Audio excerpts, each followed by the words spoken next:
안녕하십니까. 네. 수능 국어를 가르치는 강한상입니다.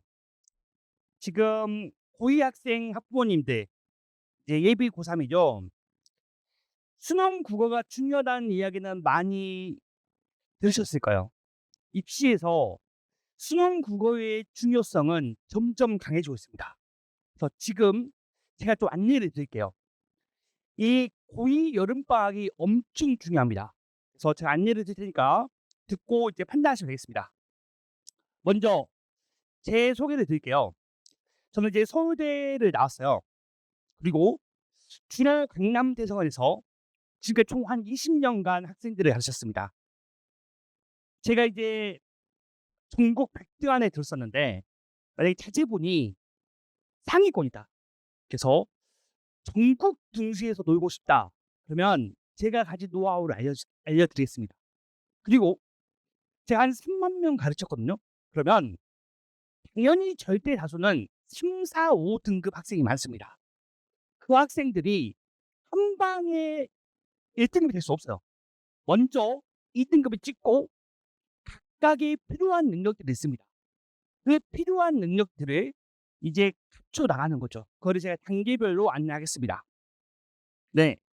자, 지금 이대로 괜찮은가? 아마 자제분들이 지금까지는 내신 학원만 다녔을 거예요. 네. 그리고 그냥 내신 국어만 공부하고 끝냈을 겁니다. 그런데 한번 수능을 좀 어려웠던 수능을 한번 풀어볼 필요가 있어요. 그때 어떤 게 안 되는가? 아이들의 고민을 아셔야 됩니다.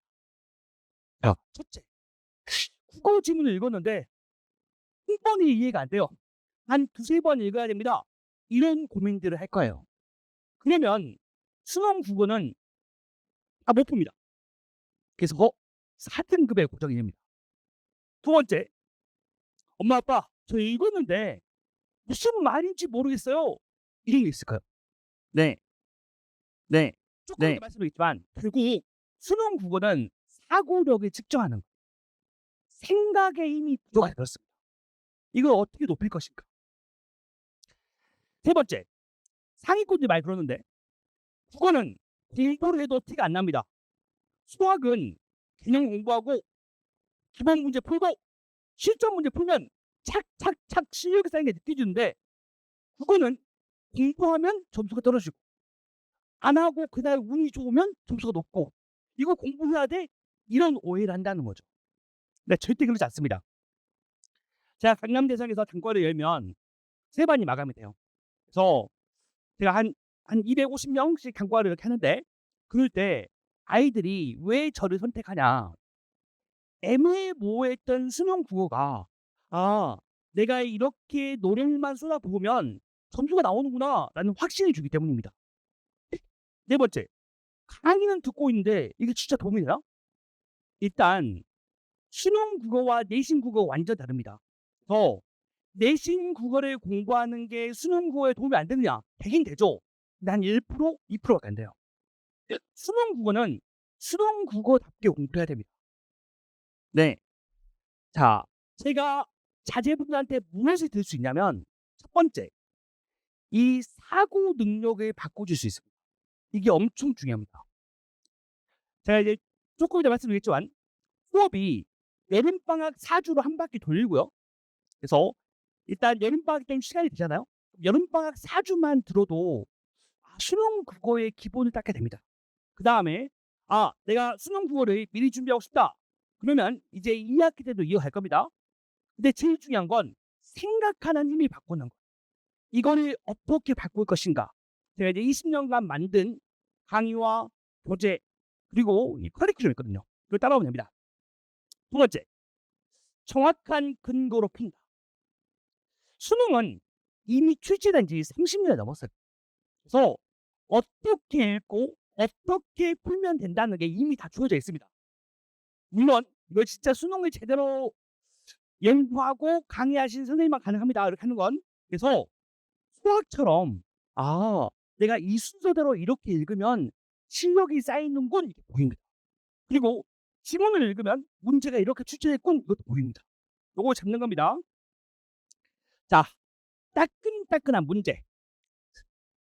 저번 달에 나왔던 고3대 6월 평가원을 가지고 제가 말씀드릴게요. 보시면 이게 이번 시험이 쉬웠거든요.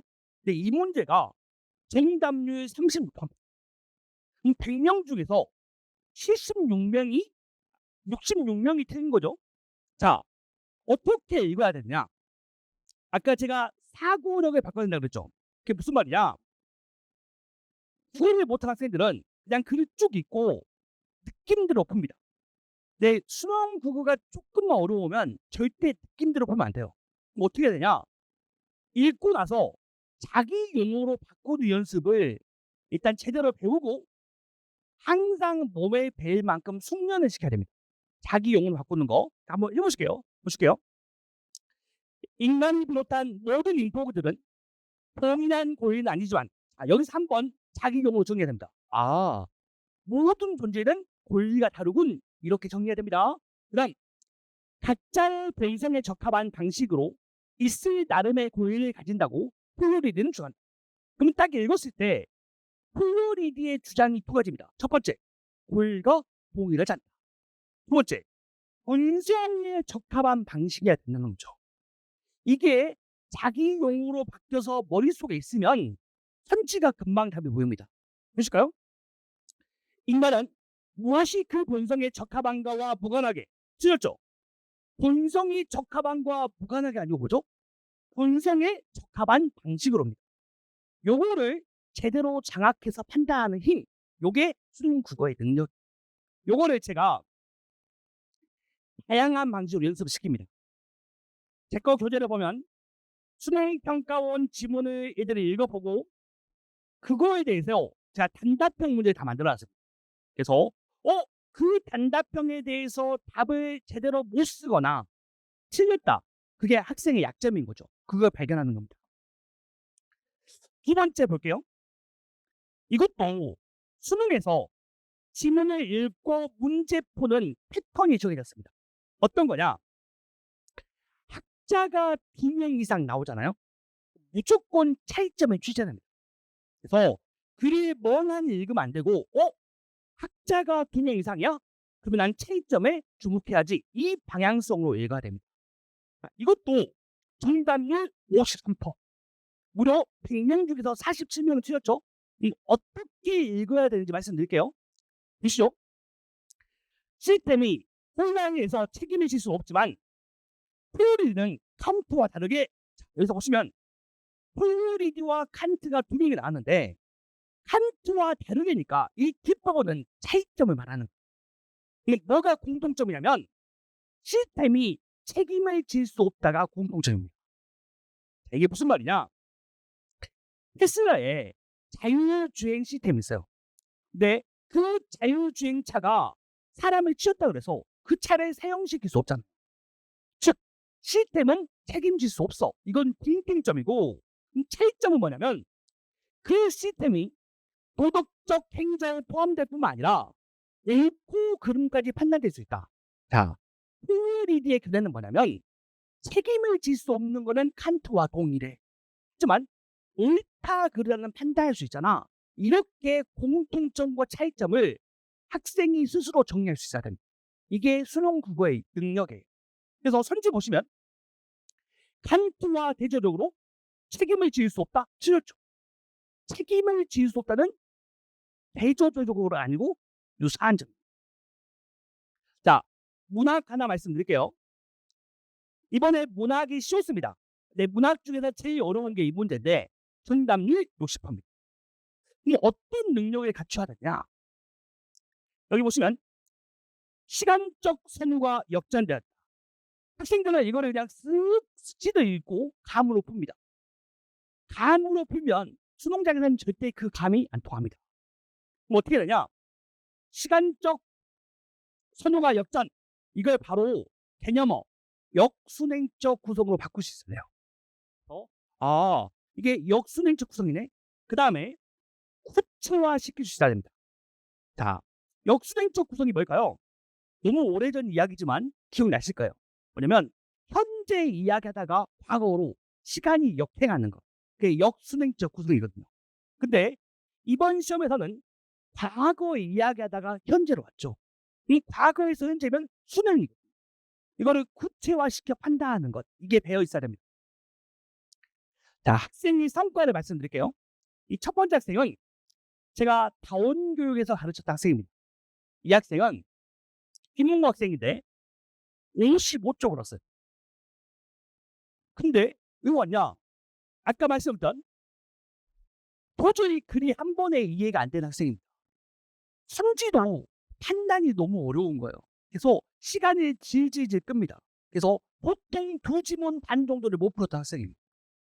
당연히 4등급, 5등급이고 인생에서 2등급도 나온 적이 없는 학생입니다.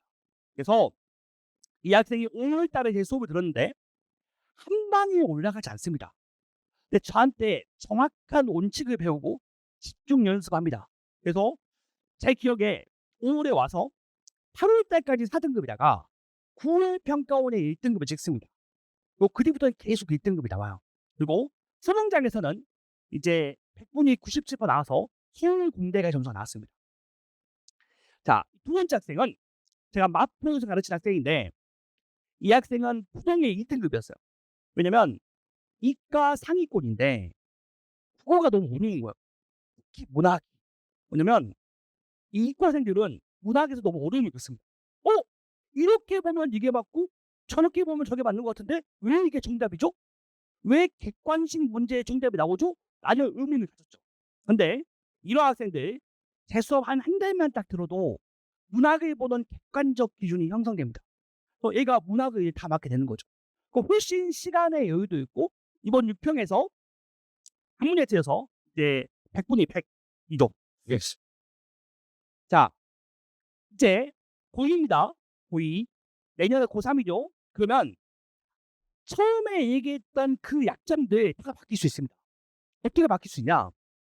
첫 번째, 이제 제가 만든 시스템을 가지고 아이들이 어떤 글을 읽었으면 자기용으로 계속 바꾸는 걸 연습합니다. 그리고 단락을 단위로 한 문장으로 정리하는 걸 연습하고 글을 연결하는 걸 연습할 거예요. 그러면 비로소 아이들이 스스로 내가 이 글을 이해하고 장악할 수 있다는 경험을 합니다. 그러면 엄청 즐거워집니다. 수능 국어가 이렇게 공부하면 이렇게 탁탁탁 효과가 나오는 거군 깨닫게 됩니다. 자, 두 번째. 수능 국어 나중에 하지 라고 생각하실 수 있는데 그러면 안 됩니다. 왜냐면 제가 이제 재수종합반 제가 원래 강남 종로에서 6년 강남대생에 8년 일했거든요. 그래서 이제 학생들을 쫙 보면 고3 때 내신에 쫓겨서 수능을 제대로 공부 못한 상태에서 수능을 봐요. 수능 기회 공부가 너무 안 돼 있습니다. 그러다가 재수하면서 제대로 수능 공부를 해서 성적이 쫙 오르거든요. 근데 지금 고2잖아요. 아이들이 재수시키실 건가요? 절대 안 되죠. 이게 부모님도 너무 고생이고요. 돈만 해도 한 5천만 원 이상 됩니다. 재수시킬 때. 그러면 어떤 전략이 좋냐면 지금 고2 때 고3처럼 공부를 하는 겁니다. 일단 여름방학 4주만이라도 수능 국어를 제대로 공부해보는 거예요. 할 수 있다면 고2 끝까지 수능 국어를 공부해보는 겁니다. 그러면 수능 국어가 뭔지 안 상태에서 내년에 재수생인 것처럼 한 번 더 보는 겁니다. 그렇게 봐야 됩니다. 고2들은 반드시. 자, 세 번째. 제가 이 초기 수능반 제가 데리고 고3 올라가거든요. 물론 고2 때 다 배우고 고3 때 다른 생각이 해도 됩니다. 일단 제가 고2 때 이 반을 잘 만들어 올 거예요. 그래서 책임지고 아이들을 성장시킬 겁니다. 그래서 제가 다 매주 직접 상담합니다.